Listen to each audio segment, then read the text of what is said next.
baarlamaanka dowladda ku meel gaarka ee Soomaaliya ka socda mudanaha baarlamaanka laga soo doortay Kamukuji ee Soomaaliga Yuusuf Macalin waxaan kaloo salaamayaa dhammaan ka soo qaybgalayaasha munaasabadan qiimaha badan 21 Janawari oo loo dabaaldegay maalinta saxaafadda Soomaaliya sidoo kalena ay kulli faaqan tahay xafladda caleemisaarka Cabdiqafaar Axmed Shiro oo ah gudoomiyaha ururka suxufiyiinta qurba joogta Soomaaliyeed ee Nusaj هذا الكمس جرا هذا الماكو مجرو رنتي مركلي راد دبها لو حسوستو تاريخ الصحافة الصومالية أما تعديد ضدك السوق جاري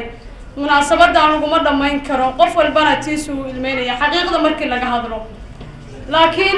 هدي أنها صحافة الصومالي دا دمرنا عن هاي دبعت فرق بدن بنقص وجهها سهولها أنك عنك كوهينا إني كمان هرب وهيني أنا waxaan ka mid ahay gabdhaha saxafiyiinta Soomaaliyeed waqtigaasna ka shaqeynaya magaalada Gaalkacyo runtii qofkii Gaalkacyo tagay waa meel iyada iska laba maamul ka jirto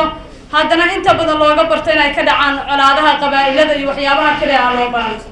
laakiin in badan oo nabadoon lagu dilay ganacsato lagu dilay waxgarad lagu dilay haddana si bareer ah oo kas ah rag baa ugu soo labistay inay xabadeeyaan alla dilaana dhinta maantana waan caafimaad qabaa runtii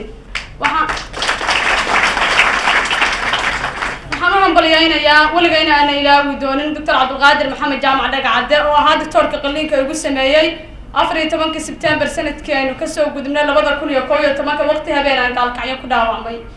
waxaan iyaguna ilaawi karin bahda warbaahinta gobolka Mudug oo hiil iyo hoob ila garab istaaga waqtigaas aan dhaawac ahaa in badan hanjabaado loo jeediyay intay xaaladdeeda caafimaad dabiibayeen dalka iskaga cararay kuwana iminka u bareeray in ay ku sugnaadaan magaalada Gaalkacyo waxaa kaloo iyaguna mahad celinayaa waqtiga Nairobi soo gaaray 30 December sanadkaanu ka soo gudubnay waxaan la soo kulmay doorashadii ururka suxufiyiinta qurba joogta Soomaalida ah ay ugu dooranayeen Cabdiqafaar Axmed Shiro gudoomiyaha ururka suxufiyiinta Cabdiqafaar markii la doortay oo waqtigaas xilka loo magacaabo wuxuu ballan qaaday in uu wax kasta oo saxafiyiinta halkaan ku sugan uu sameyn karo oo uu sameeyo dadaal ah ولا كذا بيجي إن بدن قاتير فربنا وكي يكون سجن أو تخصص قليل كأو يجي سجى يفكر ولا شقين يورد يرد كم ده كاسنا ما حد يرجع لنا الساعة إنه يقف اللي يراه هدنا أوج دبعت هذا الصحفيين الصوماليات أي قبان يقف كاستئنه قدم قنايو إن لا بيستئن لدنا قف دمرة أما رجع سجى هوليس شقة كوجدتشنا ururka suxufiyiinta Soomaaliyeed ee Nusaj Burhaan Axmed Dahar gudoomiyaha oo yahay isaguna runtii waan u mahad celinayaa iyo dhammaan intii isku hawshay inay xaaladdeeda caafimaad ka qayb qaataan markii aan u soo daadago dhinaca tacadiyada saxafiyiinta loo geysanayo annaga dumar baan nahay in la dilo ragga waan kaga liidanaa runta markii laga hadlo